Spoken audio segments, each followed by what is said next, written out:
Lustmord will be joining me in just a second on Coming Up Next, the podcast. But if you're not already subscribed to the show, head to comingupnext.com.au. You'll find buttons to iTunes, Stitcher, and Podbean where you can subscribe to this podcast, and it's going to download to your phone or your computer each and every week, so you never miss an episode. There's also the entire back catalogue of podcast rambles available on there. So do yourself and do me a favor, support the show that comes to you for free each and every week. Head to comingupnext.com.au and subscribe now.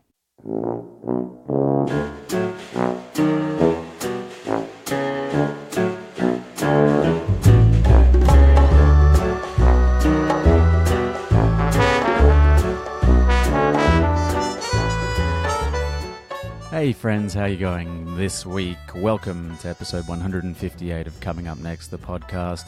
For those of you who are new to the show, this is my show. I'm Alistair Marks. Welcome. Thanks for stopping by.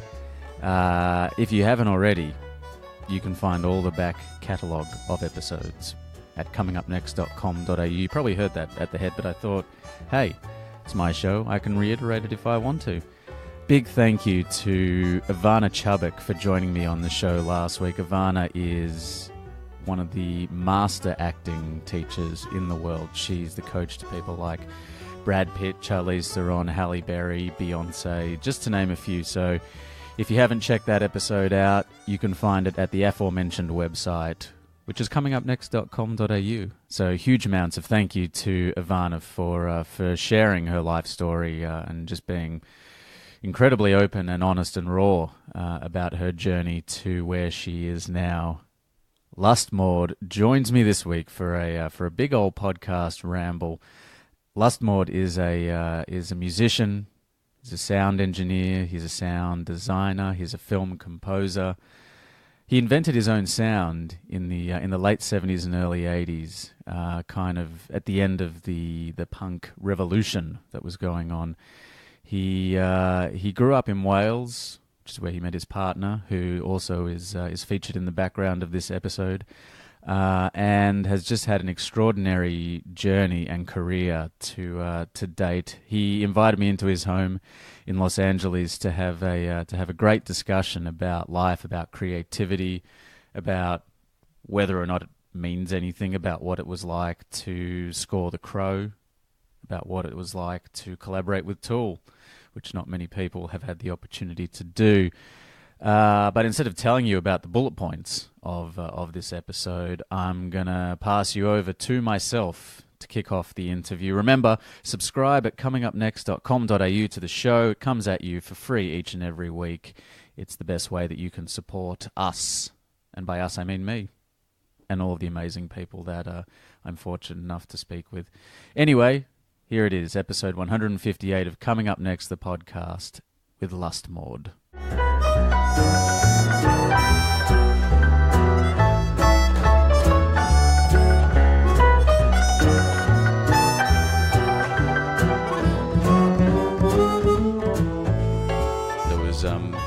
There's a lot of weight to carry on when you're flying around.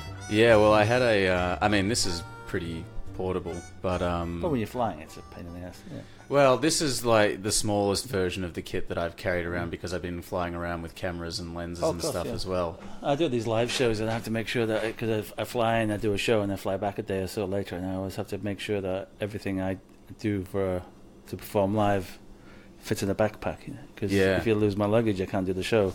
So it can be a real pain because you have a laptop and a mixer and a keyboard and it adds up to quite a bit of weight in your back, especially when you're lining up standing in airports for hours. But of course there's no way around it. I have to carry it with me. So yeah, and when you go through security, I don't know if you have this issue, but just or some things they go, what the hell is this? Yeah, I don't think I've ever, like in the last few years of traveling, I don't think I've got through security without them needing to check everything. I don't get it all the time, but you have different equipment. The thing for me too is that it drives me crazy because they'll be, you have to take your iPad out next time. No, you don't take that out. Yeah. And then next time, you should. They keep changing it depending where you are too, because different authorities have leeway as to what they do. Locally they'll have some leeway as to what they do. So you just because you travel quite often. I know exactly what to do. Get this, and you get everything ready. No, put that back in the bag. Or no, you have to take this out again. Just for fuck's sake, makes it consistent. That way I'll be ready. You can just go right through. Yeah, that's the kind of dream, isn't it? I find that I find that a trip to the airport is usually a kind of head fuck about how I can get through this in the most efficient way possible, and you're like, I'm constantly second guessing: have I chosen the right line? Am I in the right security line? Am I in the right check-in line? Is this one going to be the fastest one? you get past that, don't you, Trace? You do the whole business class thing. Yeah. she's in visual effect. She's in special effects. So when she's sorry. Yeah, but you don't have to second guess. You go straight through a lot of those things, don't you? Meta. Anyway, sorry. It's all right. I guess you guys probably do a lot of travel, being that you do live shows, and if Tracy's working in visual effects, there's a lot of travel to be done. Yeah. Well, it comes and goes, isn't it, Tracy? Well, Tracy's on the mic. I shouldn't be talking to you, Tracy. I'm sorry. It's all right. She can be a background character. Yeah, you could be local ambience. Local, yeah. And I guess with a lot of the film work and stuff that you do as well, that would probably require a fair bit of travelling, or do you do most of that here? All at home, yeah. Right. Yeah. I saw First Reformed actually when I was in New York, and I don't think I'm biased in my opinion, but I thought it was a really great film. Yeah, I think it's a really good film too. It's you make movies, but it's just nice to work on something that's actually a good thing, because I like I like all kinds of movies, but I like serious cinema. I watch things just to escape. Sometimes you just want to switch your brain off and watch something stupid. Yeah, not too stupid, though. Within reason. But bit of brain candy. Yeah, I like good, something. Well, not just cinema, but like has something to say, or it makes you think. I guess makes people think even better, and then working on something that is something worthwhile and well made. It's just a pleasant. Well, it's a pleasant change, but also it's really nice to work on something that's actually good. Yeah. And I think when you're in like a project like that, I could imagine, working with someone like Paul Schrader, the kind of collaboration would be so, Schrader is like an artist when it comes to filmmaking. He's an auteur. He's like, especially that movie in particular. Yeah, as it was so personal. Yeah. So to be creating or collaborating on that kind of level would be very satisfying, I could imagine. Very much so, yeah. But also because it was a very specific movie that he wanted to make, not just what he was saying in the movie, but the way the style of the movie, because it's very stylistic, isn't it? It's very pure cinema, and there's lots of technique done really well in it, and he was he wanted very specific things. I think you may know he wanted to make it in black and white, for example. Yeah, right. But and some of these things, some of us were trying to help him. Well, that's all very well, and actually, it is your movie, and you can do. It's your vision, your voice. It should be yours. But there's some of these things. Just maybe you should have a little bit of this here, or maybe you should not have that there, because you have to. He has the final say. It is his movie. Yeah. Well, of course, there's production as well, but the whole idea is to try and help him not just make the movie he wants to make, but also try in your own small way to make it a little bit better than if you weren't involved. Yeah. So he has a very specific vision, and in general, but in that movie in particular, like I said, it's very personal, but also from a technique point of view, he had a very specific thing he wanted to do. So. And it's it's definitely up there on the screen. It's just the way that it kind of unravels, and the depth of the film as well. I saw a review which I sent to Frank, which was something like, and I think it was probably quite tongue-in-cheek, but it said that First Reformed is Taxi Driver for grown-ups. Yeah. When I was like, I mean, after seeing the film, I could see, the angle at which one might come from that. But, you've collaborated with a lot of filmmakers over the years. What is it like? Obviously, it's a different relationship each time, but going into a project, whether you're doing a kind of sound design or whether you're composing the film, how have you found that your angle, I guess, has evolved over time? Well, that's a good question. I'm really not... Well, I don't have a quick and easy answer, because it's not really something I've thought about. I think mainly, a lot of the time I'm approached because people want me. What I have a very specific thing that I have a specific sound that I've developed over time, and people generally that's what they want when they come to me. So it's fairly straightforward that I do my thing. But there have been times when they wanted something quite different, which is fine because they can do different. Quite often, if they want something very different, I'll just say no, I'm not the person for this, and I'll suggest some better options for them. But from doing it over a long period of time, is one thing I've learned is like, well, if people come to me for what I do, I'll just get on with doing what I think. And sometimes, of course, you're open to having people, like a director or you're also a producer. It is their movie; they're employing you, and you're trying to help them get what they want. So of course, you listen to what they have to say. But sometimes you kind of go, well, you brought me onto this because you want me to do my thing, so just let me do my thing, But anyway, I don't mean that in an egotistic or full of myself kind of way. But it's like, well, I do a very specific thing. You kind of that's what I'm known for. So let me just get on with it. Yeah, don't micromanage. But it'll be just trust me to do something good for you. What I guess what I'm saying is what I've learned over time is to have some not faith. But just recognize, like, well, I'm actually there's a very specific kind of thing that I'm good at. So just if I'm allowed to do that, I'll be, you'll be fine. Trust in the process. Oh, trust in myself, and more than anything. So. Has that been a big lesson for you, I guess, over the span of your career? The last sort of 35 odd years, or longer even. Yeah, 38 years. I was talking about this yesterday. Wow. Somebody was asking me how long I've been going. Oh, shit. Yeah, right.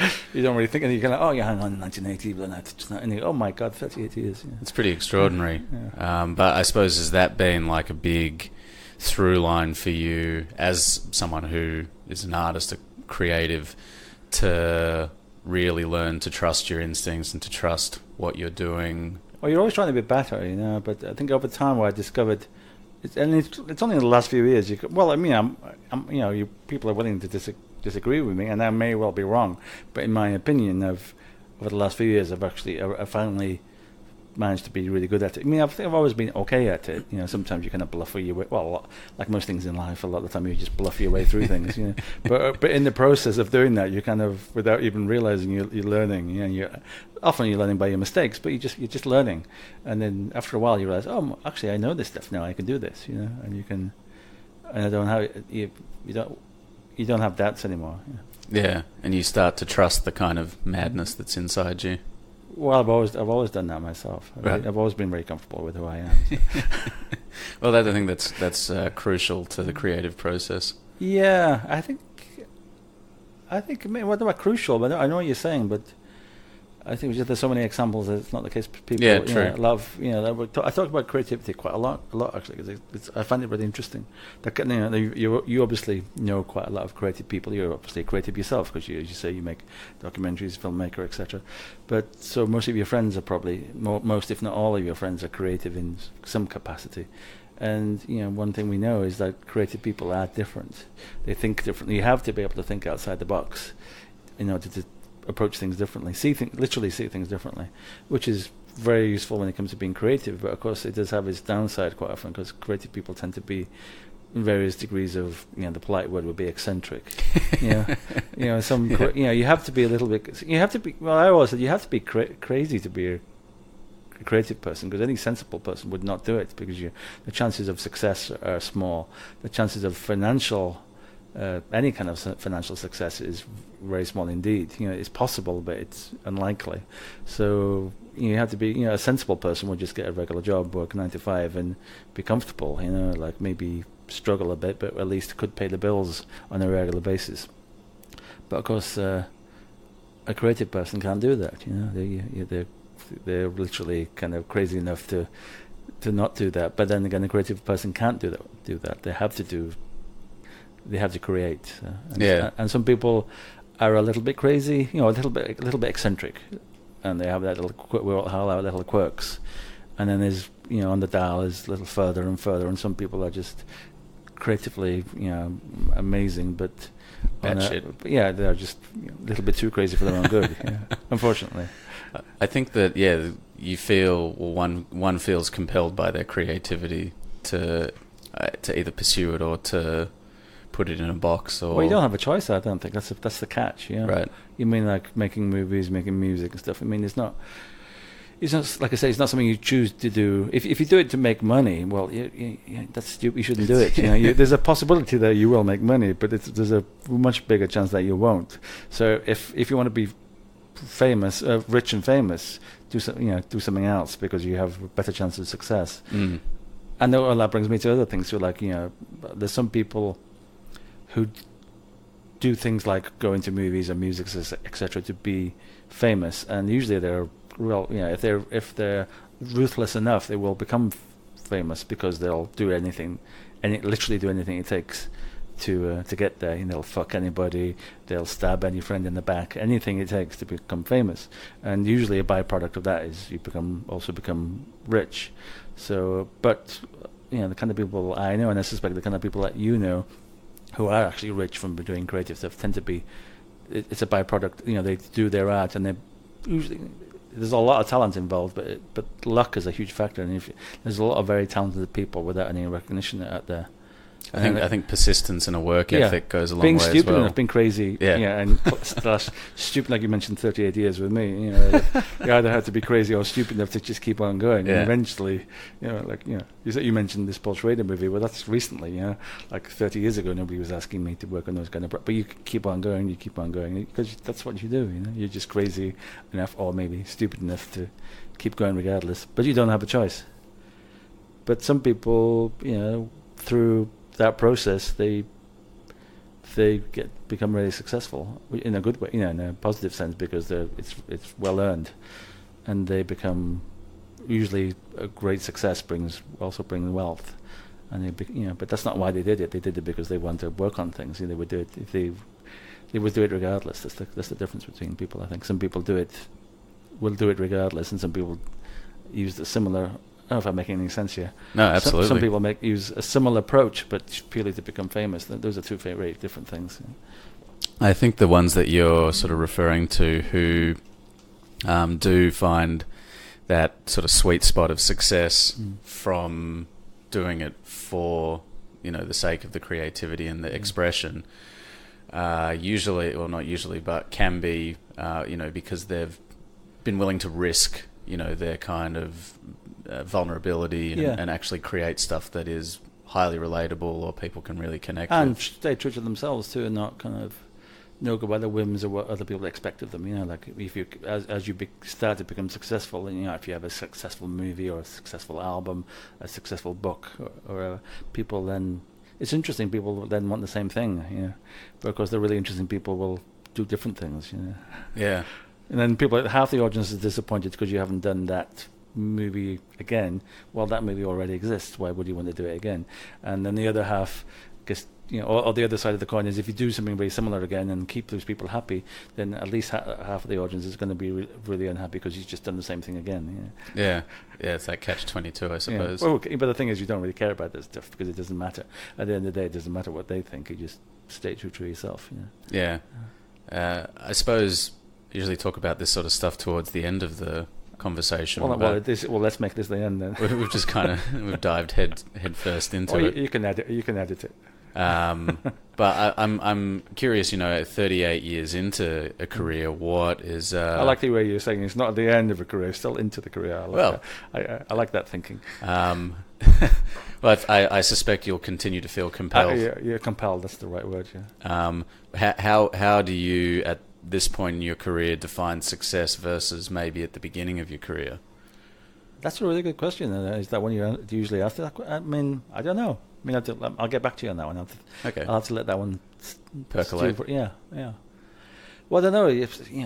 Success, it's subjective. It's really subjective. I don't know.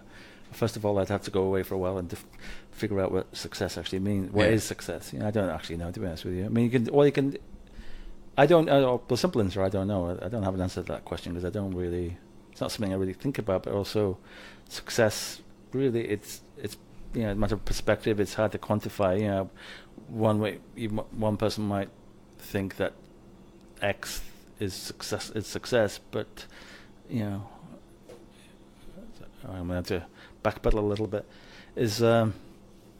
I don't know, just have to quantify what actually is success. It's interesting because you've had some people. I think the people who really want to be successful, the ones who will do anything, those people are particularly amusing because they'll become, if they do something really successful, like get the best movie of the year, or what, or the most.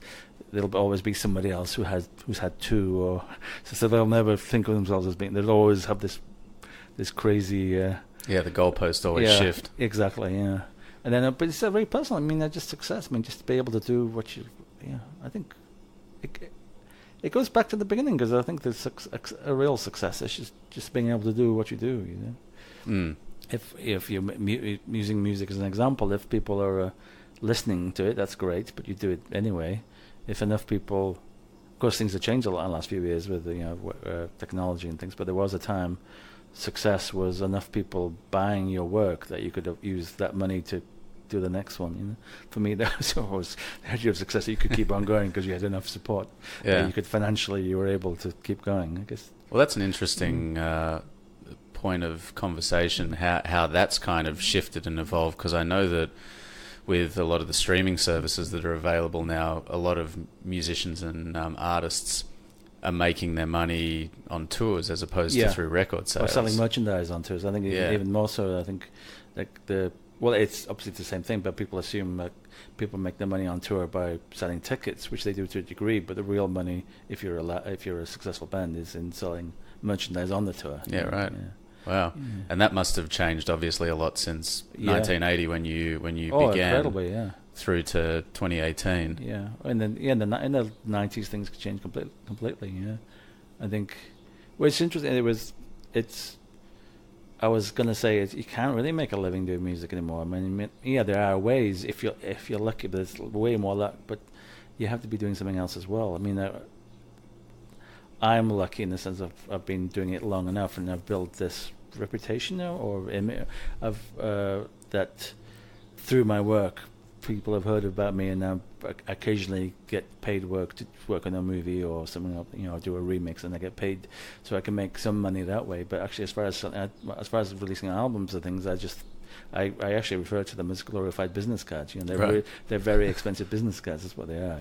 Because you don't actually make any money on the albums anymore. And there was a time you could, of course, and that's all very well and good for somebody who's been doing it for decades and can maybe get some work elsewhere here and there. But the people like myself, when I was starting, I mean, you can't do that anymore. When I started, and my peers were, you would release an album, you would sell enough. You didn't have to sell many. You sell 1,000 or so, and you could fund the next one, and then the next one you could gather some momentum, and you could keep going. But you can't. Anybody up and coming now, you'll release an album, you won't sell any. Certainly not enough to make it worthwhile. And you've heard over the years hearing more and more stories of people who would have been on the same path, career path, or the creative path, just give up just at the beginning because it just isn't. They just say they can't do it. How do you spend all your money recording an album, for example, or making a movie, of course, which is incredibly much more expensive, and you've spent all the money, you've pulled in all kind of favors, you've borrowed money, etc. And you don't. Not only do you not make a profit, but you lose a lot. So who's going to do that a second time? You can't do it a second time. You've already used up all your favors. You already used up all the money you could borrow. Who's going to borrow you more money because they didn't. Anyway, so people are just giving up. I guess you kind of border into that very definition of madness, being doing the same thing over and over and expecting a different result. Well, there's two sides to that coin, because I think now with you're talking about streaming and all the digital distribution. Now, anybody can just pretty much grab any piece of music of the last going back to the 1920s, wherever, you can grab it within minutes. Because most people do that for free. With not just streaming, but with torrents and stuff. So which is a good thing. I mean, okay. Let's go back. With people can grab just pretty much any piece of music. Millions of pieces of music. So that's a good thing as far as music being heard. But what's the downside of that? There's no money for people to start, but it's fine as far as the audience is concerned, because it's like, okay, we have millions of songs we don't necessarily need anymore. And of course we could, it's subjective, and there's an argument as to whether do we actually need more money or new music or not. I mean, that's but the thing is that there's less and less new things coming. Yeah. So you grew up in a rural part of Wales? Yeah, small town in Wales, yeah. Okay. And did you feel as though, here's the segue, did you feel as though, your kind of artistic eccentricities were nurtured in that environment, or did you feel like you needed to leave? Well, no was the easy answer. Not at all. Quite the opposite. I think most people. Yeah, well, where I came from, when I was in school, I didn't know what the hell I wanted to do. What are you going to do when you grow up? I don't really want to do anything, because all around you, people are growing up and getting mortgages, getting jobs as bricklayers or carpenters, or they're working in a factory or a car mechanic. Nothing wrong with any of those jobs, but that's not what I wanted to do. And I didn't really know what the hell I wanted to do. I just knew I didn't want to do any of those things. So. When you kind of, that's just my dog, I think. when you want to do something, well, I think going back to my early to mid-teens, when you want to do something creative. But at that time, I didn't know I want, quote unquote, I wanted to do something creative. I didn't really know what I just, without really knowing it, I was creative, and I needed to come out somehow. So the idea of all these other jobs, I would, at the time, I'd think of them as dead-end jobs or whatever, but of course they're not. I'm not being disrespectful at all to any of those professions, but for me it didn't seem the right where I was headed. So when I'm showing interest in my teens about wanting to do things like music or wherever, or actually go to art school or something, it was just like, you don't quite get support for doing that kind of stuff, because it's just, people think it's really stupid, and you sit together and grow up, get real, and get a real job. That's pretty much what it was like. Do you remember the first time that you played music or performed music or even listened to music and you had that feeling like this is what I want to be doing? No, I never. Yeah, well, I think for me, I stumbled. Well, we can elaborate on this shortly, but I literally stumbled into it. I didn't actually plan it. I just ended up doing it. So. But I remember, I don't remember what age, but I remember in my, probably, I'm assuming my early teens, like early teens, or maybe actually earlier than that. But I remember hearing things on the radio that were different. I remember Joe Meek had a few, Telstar, and there used to be the TV show, and everybody knows now Doctor Who, and it would be all these synth. Well, Joe Meek wasn't synths; it was like all these manipulating sounds with delay. But I would occasionally hear something, and I'd always liked sounds. I'd always been interested in sound, but at an early age, I remember some things really standing out because they were different, and being really interested. Why is that? And not knowing, and then, growing up, going into my teens, enjoying a lot of that stuff, but not really knowing how it was made, but really liking that it was being made by somebody and being intrigued by it all. And but see, what happened with me, I ended up going to art school because I when I was in school, I was really good at art, and I could get into art school. So I went mainly, not necessarily. Well, I wanted to do something creative. I guess art was let's go that way. And because music, I couldn't play any instruments or anything, and I wasn't really doing it. I was listening to music, but I wasn't making any. So I went to art school mainly to delay this, actually going out into the real world. If you went to school for 4 or 5 years, well, that's another 4 or 5 years you don't actually have to get a real job. So I went, but when I got there, it was kind of obvious it wasn't really the place for me. I didn't fit in. Yeah, I didn't like them, and I didn't. It was. I was talking to somebody a few days ago who'd been to art school too. They're talking about there's this big push for you to express yourself and be yourself, but the one I went to anyway, it was very regimented and very conservative, and it was very like, oh no, that's not how you do it. Well, where the hell am I? I wanted to learn technique and learn new skills or polish things, but I was just being told. It was a very narrow definition of what you could and couldn't do, and I responded to that, shall we say? And then we had a meeting, and we mutually agreed I should leave, so I left art school. And that was during that period. That was about 1977, 76, 77. And what was going on then in Britain was punk was happening. It was literally punk was it was, as you know, some people aren't aware of this. So, some people are still dressing that way, but punk literally lasted a year. It was 76, 77, and then it was over. It became popular later, and it got watered down and copied. But what was really going on, the exciting stuff, was just that year. Really? Politically, what was the world catching it. After that, it became a uniform. You know what I mean? Yeah, people, right. Not just clothing uniform, but also the style. It became a style. You had to it had to be like this in order to be punk and that kind of stuff. And also, which is kind of antithetical to the whole point. Well, exactly. So it was over once. And all the people who were doing their interesting stuff had moved on to doing something, experimenting in a different way, or being following the political path or whatever. But also at the same time was industrial music. The original industrial music was happening, which I found very interesting.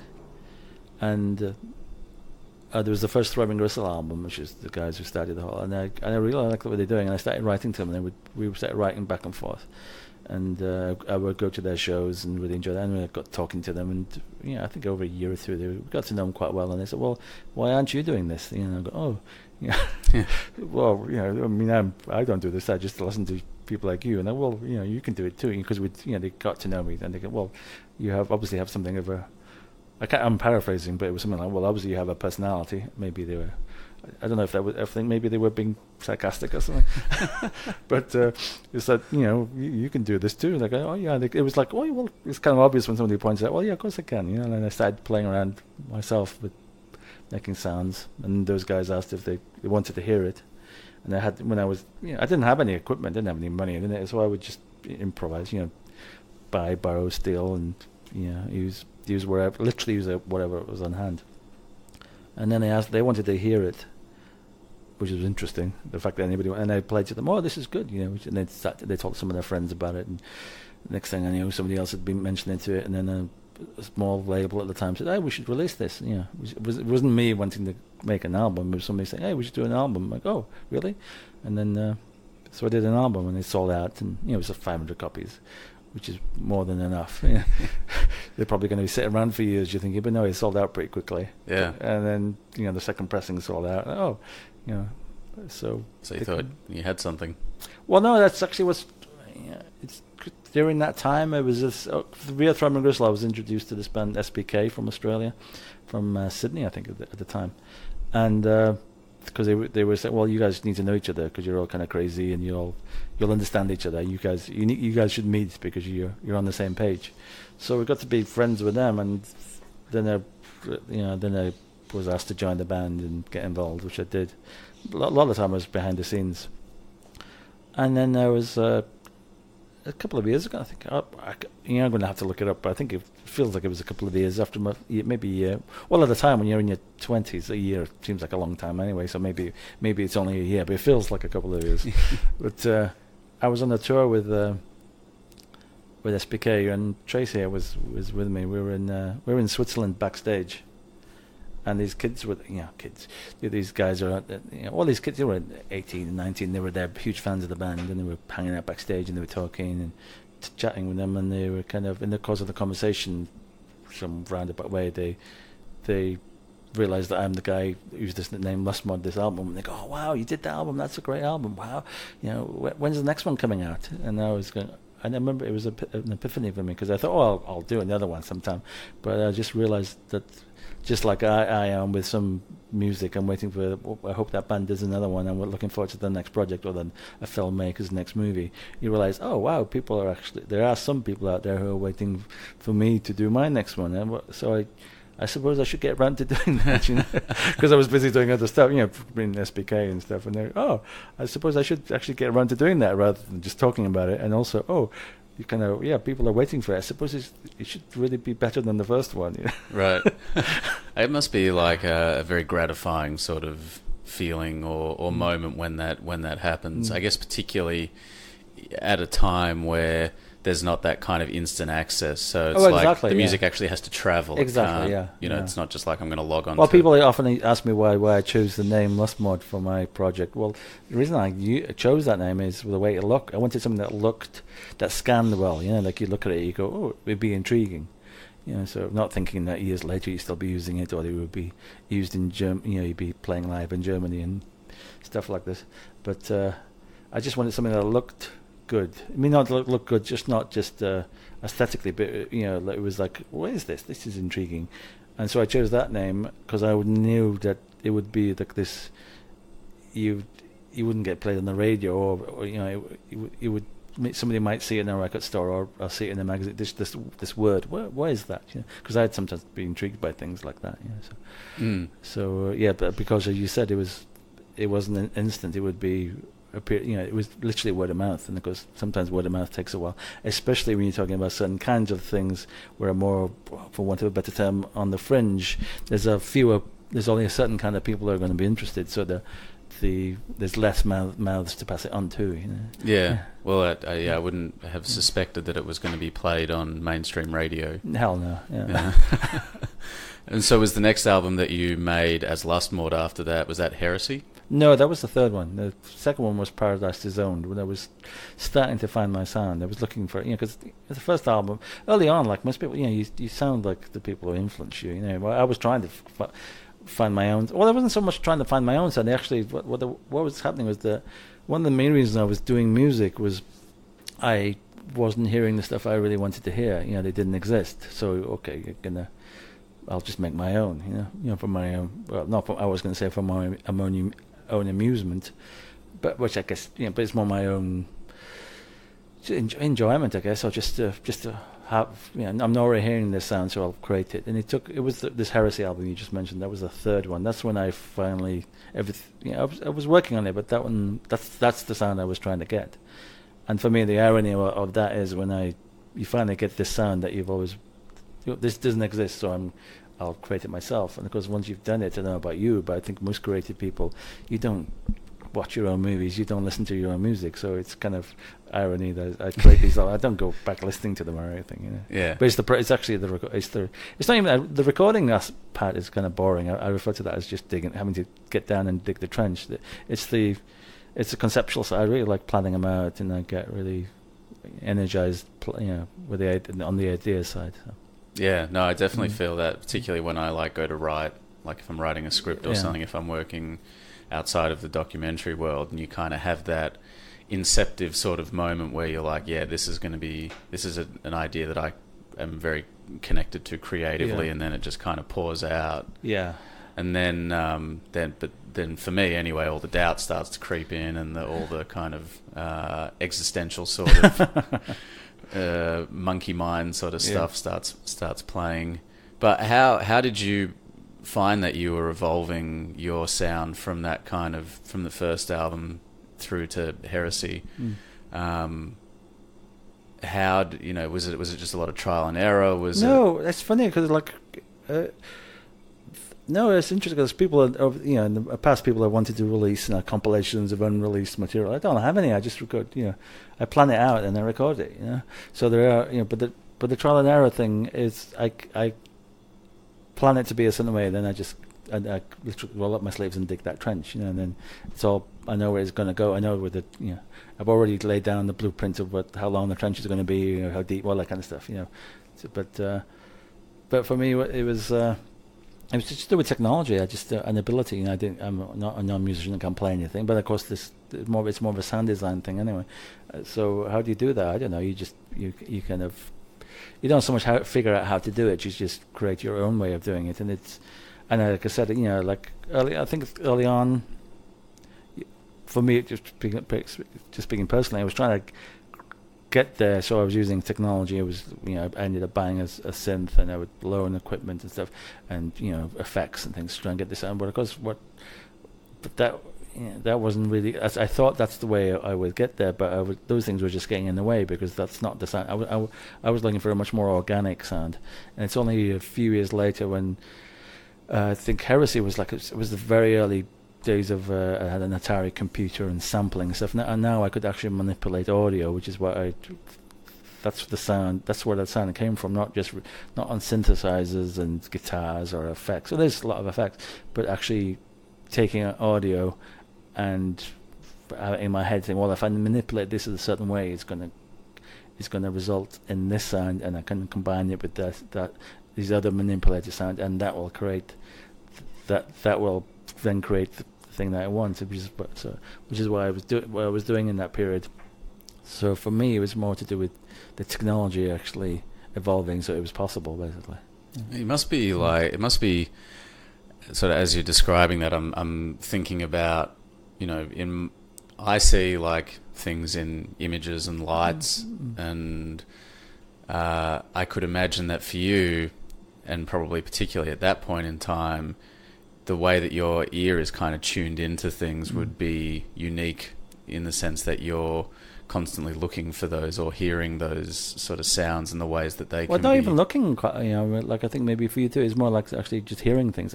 Being inspired by, hey, that sound, if I did that to that such and such to that sound, it's going to be really cool, and you have it's a gut feeling. Also, it's interesting. Yeah, it's hard to describe, I guess, but it's also like people, not people in general, but like some people, a few people are really intrigued as to how I get my sounds, and it's really mundane and it's really simple. The process is very easy, and I'm more happy to share with them. It's not like a big secret or anything. It's obvious stuff, and it's not even that hard. But it's funny, 'cause some people will ask me about like a specific sound, like from that sound from 1985. How did you make it? Like, well, I don't actually remember how the hell. I mean, I don't remember my track. People refer to track titles from that period. I have to go and I have to look it up. People will ask for a specific sound, and I don't remember. And then look at this. You're being so secretive, and like, no, if I could remember, I'm more than happy to show people how I did it. But what's really interesting when you do show people, the people trying to copy it quite often or do it something similar, and you can show people the process, but what you can't do is tell them why you can do this and this and get this kind of bass sound. Now if you treat it in a certain way, it'll be a really good bass sound. If you treat it differently, it won't be so good, or then you get 4 or 5, 24 variations of the kind of good one, but one will be really good, and that's one you use. Well, it's kind of obvious which one is the really good one, but quite often people will choose one that there'll be a half-assed version, or they won't they'll just do something and get something close. Well, no, that's a kind of half-assed, rather shitty sounding thing. Why? I can tell you how, but it's for me it's an aesthetic thing. It's obvious why you would choose this over that, or for you that camera angle over that, or that lens, or that combination of lighting with this setup or whatever. It's kind of obvious because you weren't going for a specific look. But some people will use the same tools and come up with something that's really shitty. Actually, I haven't seen your shots; they could be shitty as well for all I know. But you know what I mean?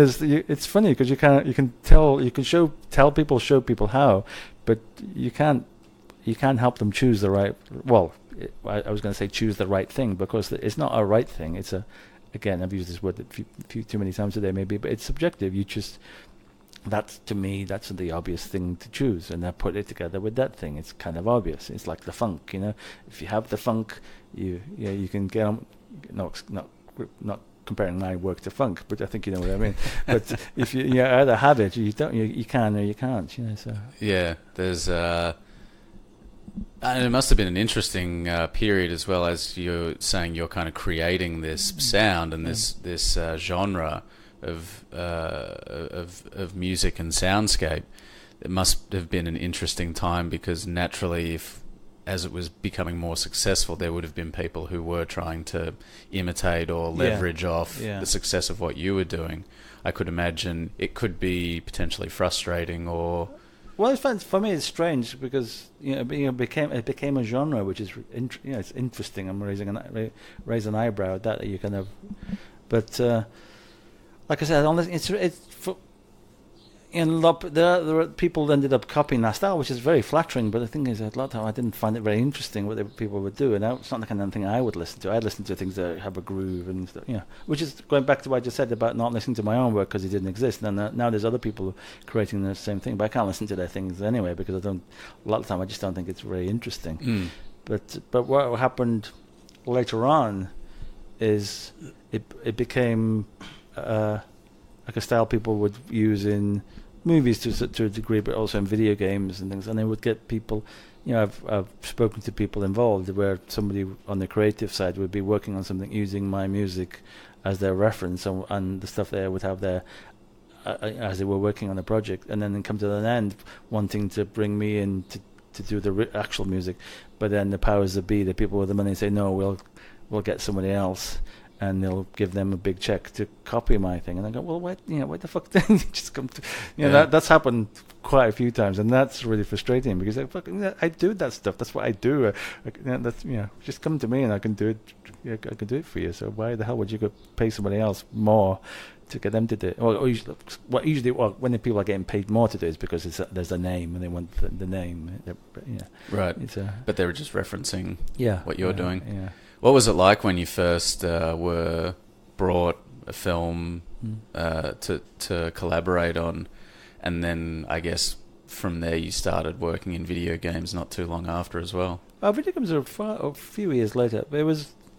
Well, I originally came over here. I was working for a film composer as a sound designer. I was creating all the sounds and then doing some of the additional music and stuff. But I can't remember when. I think the first thing I worked on fully like that was The Crow, which was an interesting movie, and the score was really, and there was quite a lot of me in that. But also it was the backstory of that where Brandon Lee was killed during the making of the movie. So there was a real dark and fucked up. It was a really weird project to be on because, it was a really interesting movie. I mean, it was a good movie. I mean, it's not great. Yeah, it was well intentioned. I mean, it's like it was. I actually like it too. I mean, some of the things have become a cliche since because it's been copied. But I mean, it wasn't. It's hard to disassociate as well from what the circumstances randomly dying on the set are as well. Alex, the director, was around, and he'd come around. But he's a really nice guy, a really, really good filmmaker. But just the whole thing, everything to do with the movies. But this guy's, the star is dead, so it's not like a fun project. I mean, it was a dark movie already. Right. But that made the whole process. So that was my first. So that was interesting. But of course, what happened at that, we were working about 7 or 8 movies a year. And most of them were just shit, So that's the thing. But I mean, it's like, you're working on movies. Yeah, but a lot of it, which is really interesting. I have my resume, or I have a file, the resume, when you have talking with people about getting some work. But the file is called the bullshit because it is just bullshit, Because on paper, pardon the pun, my resume is quite impressive because I worked on these movies. They're quite a few blockbuster number ones. But it was a shit movie. Yes, it was number one at the box office, but for a weekend, it was. They spent a lot of money promoting it. People went to see it. It went to number one because it was a really quiet weekend that weekend. People saw it, thought it was shit, told their friends it was shit, and the following weekend it was gone. You know what I mean? So just the fact that you have a movie that's been successful, quote unquote, doesn't mean that it was any good. And of course, it means you are working on a lot of stuff that's actually quite crap. But I guess it's but it's work. Yeah, it's a work. It's going back to one of the sort of original points about. How do you make a living as an artist? Yeah. When you're just compelled to create, I suppose having those different kind of tentacles or facets. Well, exactly. You can stay sane, which is funny. I should say that because what I was saying earlier on about being crazy. But you know what I mean. You can, in your own mind, at least in your own way, you can keep sane, and by actually being creative, even if you're working on something that's not totally satisfying, at least you're creating. You're not actually doing something that would really crush you. So you do have an outlet, and you're actually getting paid, so you can actually pay the rent and put some food on the table. Did you find the process different when it came to starting to work on video games as opposed to film? Oh well, from a technical point of view, it's similar, but it's very different. I'll get back to that in a second. But of course, I did also work on some really good movies as well. I'm not saying they're all shit, but the thing is, a lot of the time, it's a job. You know what I mean? It's like I remember when we started working on the movie, there were some people commenting, "Oh, you sold out." Like, what do you mean you sold out? If I worked in the shoe store, you wouldn't saw it. It's a job, and also I never sold in to start with. So what the hell, Anyway. But what was your question? Just about the process and the difference between. Well, the big difference with video games and this is a simplified version of video games and film is if you're doing music for a scene in a movie, like the example I use, somebody walks into a room, that's the beginning of the scene. There's going to be music for the scene until either the person walks out of the room again or something happens in that scene and the music is no longer required. So the music starts, it goes on for this length of time, it follows the beat to what's happening on screen, and it ends at at an action, like somebody leaving the room or something profound is said, where there's a tempo, there's a beginning and an end, so there's a overall length, and you write a piece of music that long, has the tempo, what's going on visually on the screen, and that's it. But on a game, if somebody using the similar example walks into a room, the player can walk into a room and they can walk straight out again, or they could go in there and they could tinker about in that room for a long time. So if in the movie scene there might be a 1 minute 15-second piece of music. Well, if it's a 1 minute 15-second piece of music and the player walks in and walks out again, and the music keeps on going, that's kind of doesn't work. And also if the player stays in the room for 5 minutes or 15 minutes, the music needs to still go on, but finished a long time ago. So what you do with game music, you slice everything up to tiny fractions of second length sections, and that's literally shuffled by the game engine. So you have to write music so it can be chopped up and then shuffled and still appear to be an ongoing piece of music that changes and evolves all the time. So it's really, from a technical point, it's very different, but also it's quite, can be quite challenging. I imagine, the kind of the mindset is completely different. So you can write a piece of music that's actually 4 minutes long, and you could play for 20-30 minutes, and ideally it's not repeating the same 2 minutes over and over. It's slightly different. It just keeps on going in a different way. Yeah, but you still want to create something that's going to evoke a certain mood or a certain ambience or feeling. And it does have an end. The thing is, so if the player does something, there's triggers in the software or the engine of the game. So if the player, for example, leaves the room, there'll be a trigger that will in the engine that will bring up the last bit, the end of the music. So it doesn't just stop; it has a written ending.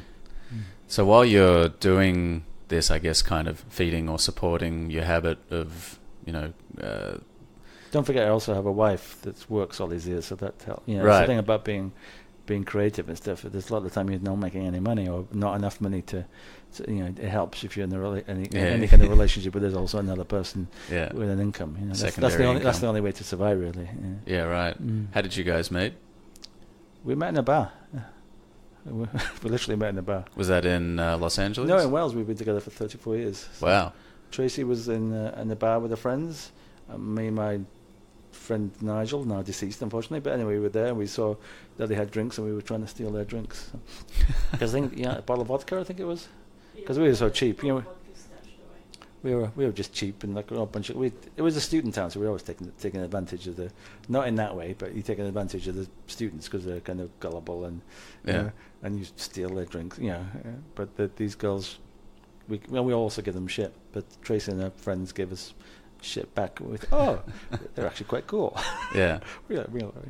And now Tracy is very fond of reminding me, and when he tell this anecdote is that we ended up buying them drinks by the end of the night. Right. But so you got played.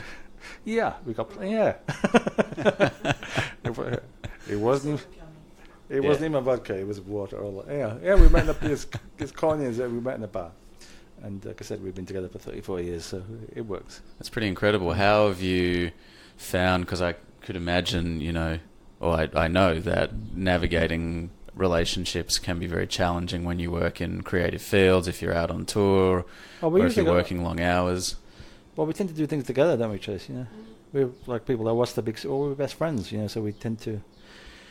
Well, Trace will come. I felt like I was in Ohio a couple of weeks ago doing a show. Trace didn't come with me because she was working and not particularly, no offense to Ohio, you weren't particularly interested in going to Ohio, but generally speaking, she'll come with me. Like we went to Australia, she's been with me twice. Or with Tracy's working, she works in special effects. She goes by herself because it's her work that's sending, and it's the client that's paying for it. But those times are the only times we do things separately. But we're friends. We like to do things together. So we tend to accommodate. We don't. For us, at least, the way it works is that we don't. The other person is included. Yeah. I think having that kind of that baseline friendship is the cornerstone of good relationships. Yeah. If you're not best friends, or I don't know. If you're not best friends with the person you're with, well, no. I was going to say, why are you with them anyway? But I don't want people listening to this to go, because I've had this conversation with more than one person, and they go, oh, and they think about it, and then a few months later, you find out they've split up. But it's true, though. I mean, it's like, if you're not best friends, I agree with you. I mean, if this is the person that you're going to be spending, your life with and most of your time with, you would certainly hope that you would have a very strong friendship. Yeah, exactly. It's built on friendship. You're friends. You have fun together. You want to do things together because you want your friend to be. Yeah, it's more fun to do things with your friends, basically. Yeah, absolutely. I guess you get to a certain point in your career where you start to choose the people that you're collaborating with or the projects that you actually want to work on, as opposed to just trying to create. Well, for me, there's two things that the people. I always try to choose the people I work with, but of course, the projects. It's as you know, because I know you do this whole podcast on creativity and creative people. Because at the end, you do need to make money. So that's the downside. Quite often, you do take projects you don't particularly want to. Well, not that you're above it or anything, but you'd rather be doing something else. But it's money. You get paid, and it's funny.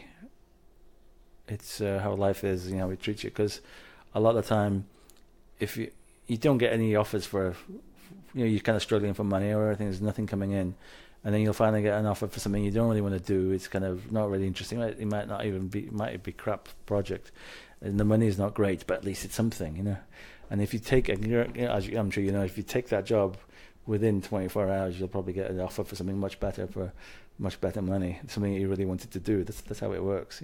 Yeah. I don't know how it works, but that's how it works. Yeah, I saw that you did a job in 2004, was it, with the Church of Satan? 2006. No, it was 6.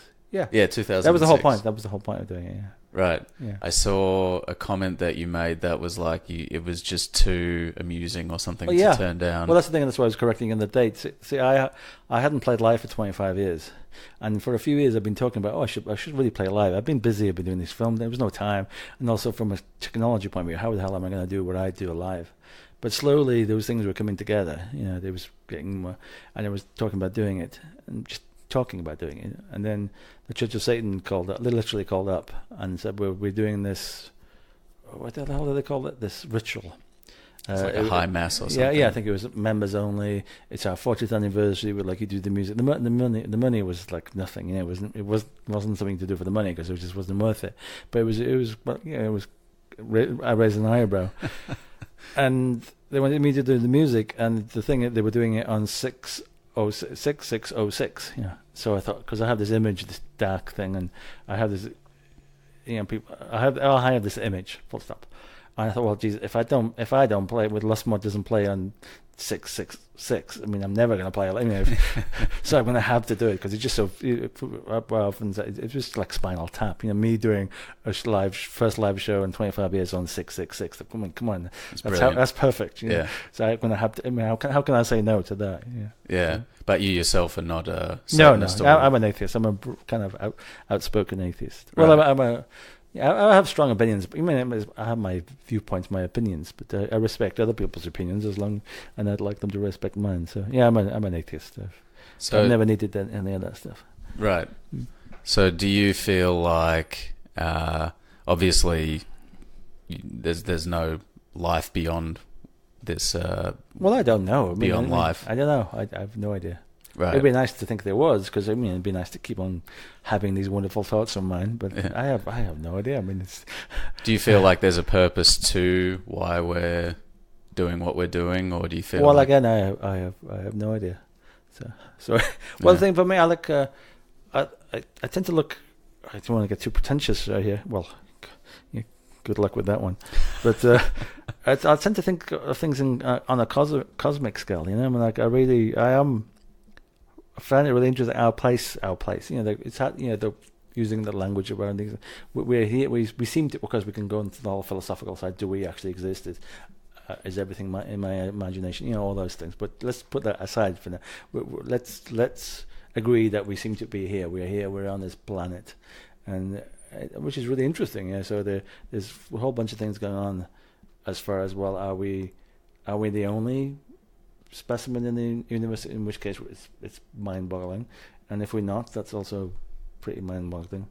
But for me, when you step back from that stuff and just the scale in it, I've done an album with only using only the sounds from space, and these are kind of ideas I explore quite often. Is that, well, I think we're not capable. You can talk about, is there life after death and things, but also we don't know. You can talk about it, you can think about it, you can come up with theories or some profound ideas or spiritual or some faith belief, but you don't know. Then there's no way of actually knowing. Of course, just waiting, I guess.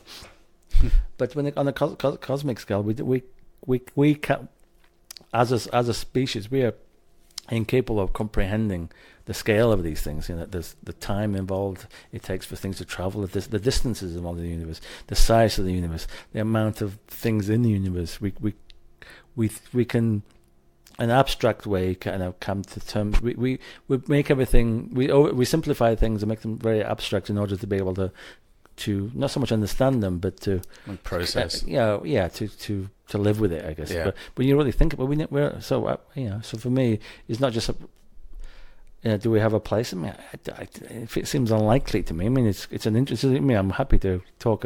Just go down that route and talk about it. But it seems unlikely. Because I think we're really insignificant, is the way I'm thinking, and I think that's really, and it's really humbling. I think it's not a bad thing. I think it's really humbling to think in that way. I think we're really insignificant in the grand scheme of things. Even if there is I'm using that. Well, I mean, it helps you get on with it. Yeah, exactly. Yeah, just get on with it. I mean, it's pointless to me. It seems to me pointless to try and think, is there. I mean, I can't. Not only can we not answer those questions, I don't think we'll ever be able to answer those questions, because there's a lot of the things are beyond us. We don't have the ability. We're animals. We're only literally just stood up from the grass. We're everything about us, psychologically and physically, is to survive in a very specific environment. The way our brain works, the way we comprehend things, is so that we can survive in a very specific environment. And it's a very small environment, and it's very, very. We like to think ourselves as evolved. Of course, we're actually evolving, and even after we evolved much longer, it's we still won't be able to comprehend these things because they're beyond us. Basically, they'll always be beyond us. I think that's, and I don't think there's anything wrong with that. We've always, a lot of people will sleep better at night, trying either not to think about those things or having faith in other explanations for these things. But that's fine. People, like I said, I don't need any. I don't need to believe in a God, a supreme being or a maker, whatever you want to call it.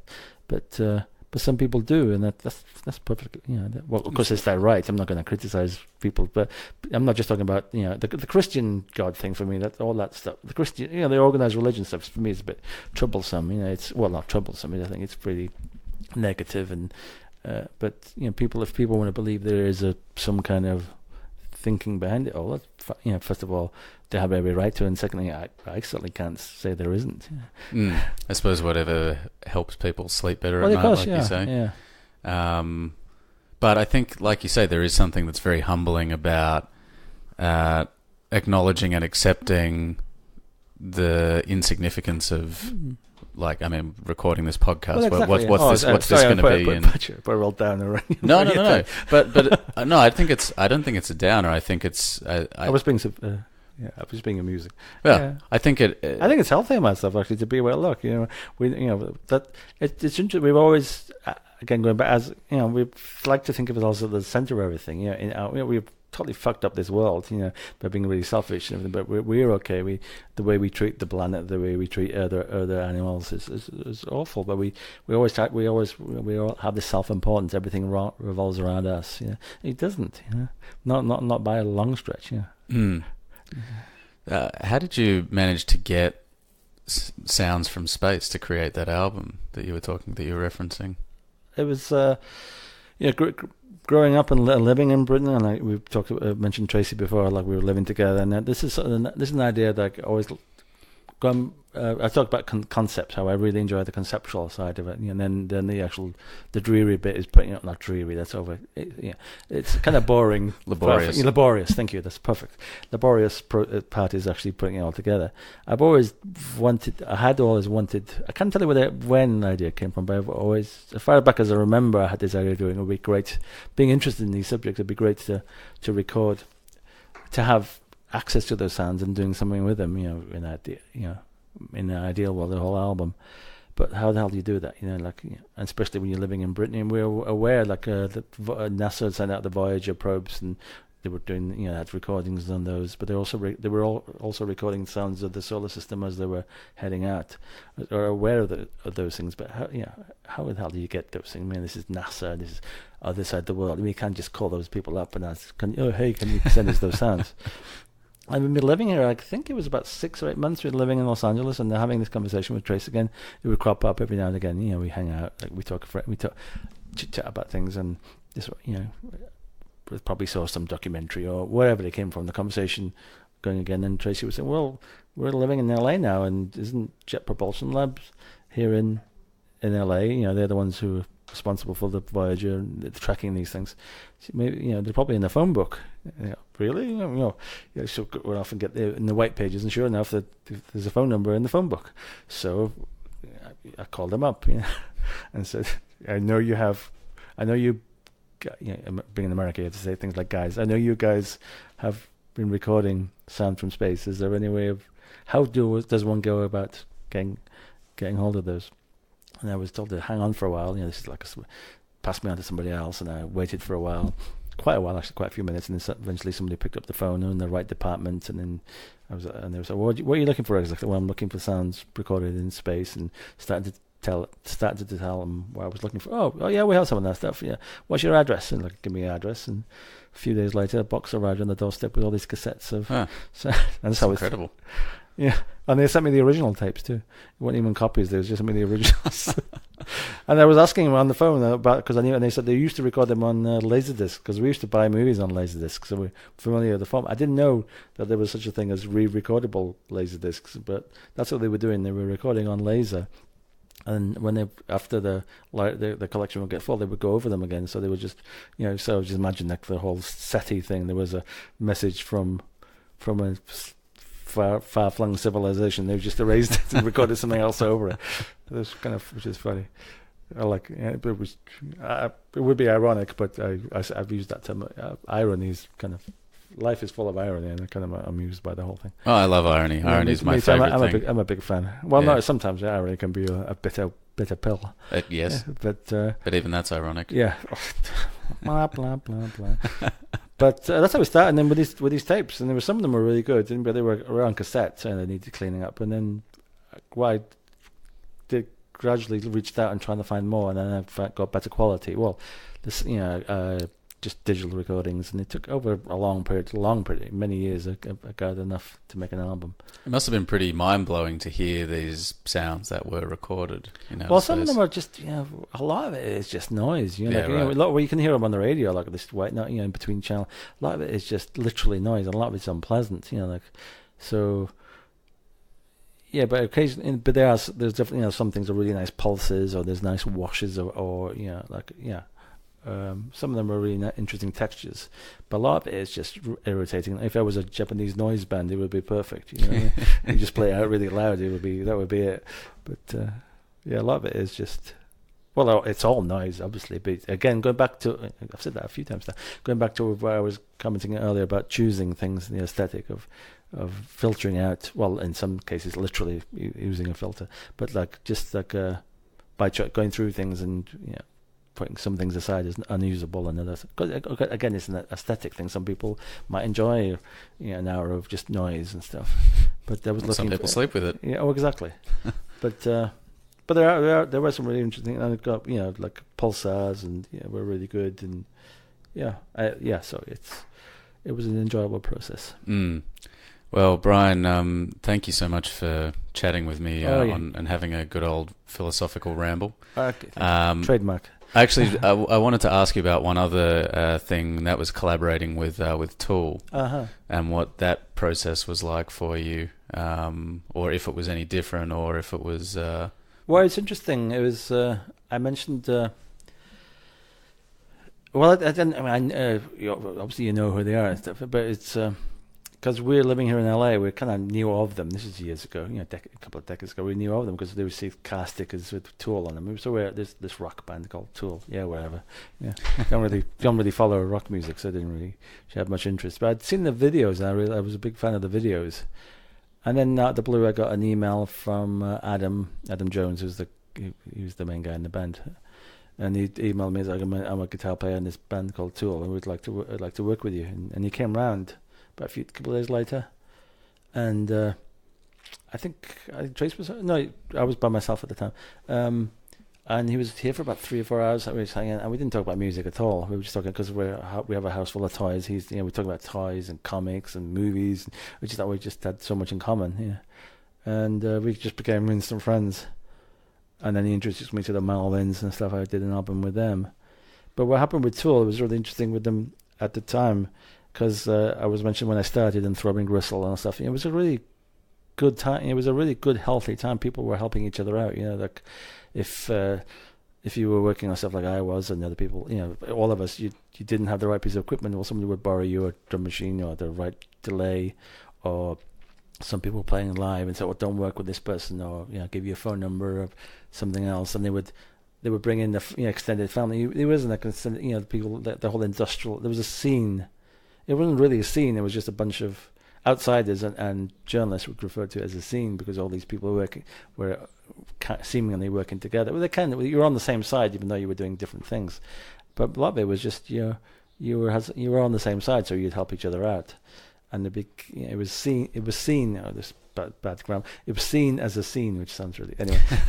but I guess it became one by default. But basically, it was just people on the kindred spirits helping each other out, watching each other's back, which was really good. And what happened over time, some people became very competitive, and then they're getting a little bit of success. I'm not talking about Throbbing Gristle. I'm actually thinking about SPK specifically, but a few other people who were like, then they're kind of, I'm not going to share with you because I'm getting a bit successful, and I'm not going to, I'm not going to tell you how I got that. So people used to say, how did you get that sound? I use such and such. Now, I'm not going to tell you. And it was like, oh, for fuck's sake, this is stupid. And then they evolved, and the same thing happened with punk and that with it.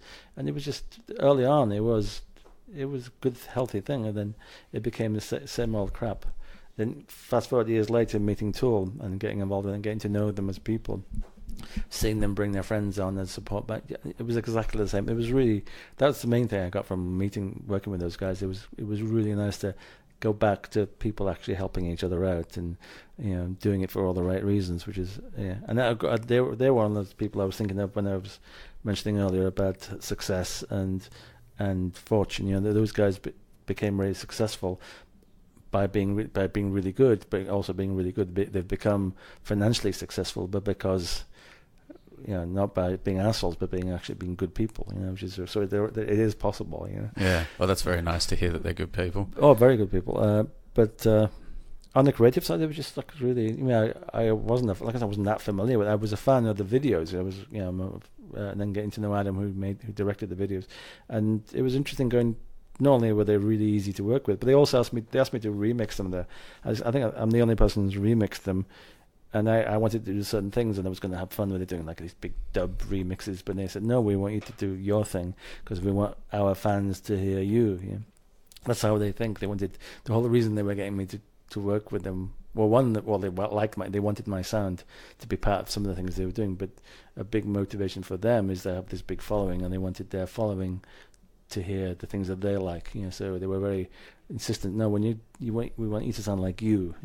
Yeah, because we want other people to hear it and see that we approve as a way. Not approve, they wanted to share with their fans, which is very giving. Yeah, no, it's incredibly generous. And I mean, I guess they're a great example of a band who don't just create for the sake of creating. They haven't released an album in 13 years, 13 years, and so they're they only want to create when they feel compelled to make the music. Yeah, when they have something to say, they say it. Yeah. And they take their time. Now they really take their time to get it right.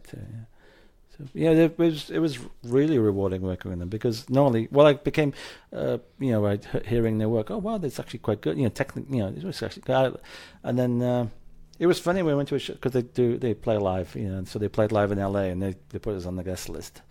And we went down there, and it was a Staples Center. It's like 18,000, and they sold out in an hour or so. And 2 nights sold out. We go, so these guys have been hanging out. We go there, it's packed. And people are crying and stuff. And then we go, we're looking around at 18,000 people screaming their heads off. And they go, yeah, I guess they're successful. Guess they know what they're doing. Yeah. But also we knew they were successful. But we just knew them as friends. These friends, we used to go around, go over to their house for barbecue and stuff like just that. Normal yeah, well, just friendly. And then you go, oh, shit, yeah, people take this stuff really seriously. Yeah. Yeah, I guess that's one of the powerful effects of music is that and brings people together, and because people can relate so intensely to it, they feel such a strong bond to the music and the musicians as well. Music is very interesting. It's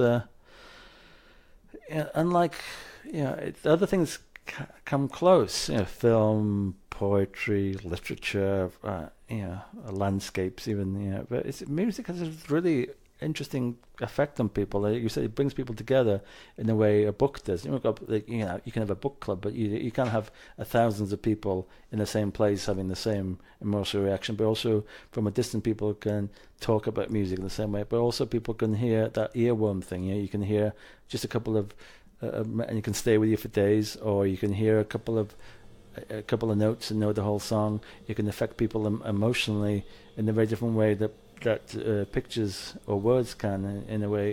By emotionally I mean you can evoke the first time you met somebody, or you can make it really melancholy, or it can trigger memories. Obviously you can smell something, it can evoke memories of a time and a place. But music consistently has that ability. It's really interesting how it works, and the why of it all. So I think that's a really interesting and poignant point to end the conversation on. I can take a hint.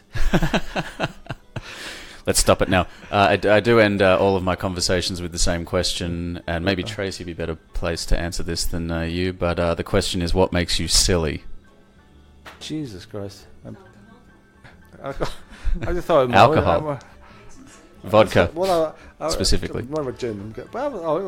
I'm silly most of the time. I don't take myself too seriously. I take what I do seriously. I don't take myself seriously at all. Yeah.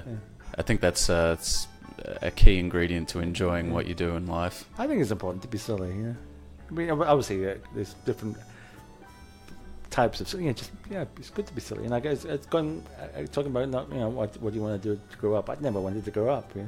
So I'm still a big kid at heart. Yeah. I can be. I can be serious. I can be philosophical, and I can be pseudo-intellectual. But at the end of the day, we're having fun, aren't we? Yeah, exactly. Well, thank you so much, Brian. Thank you, sir.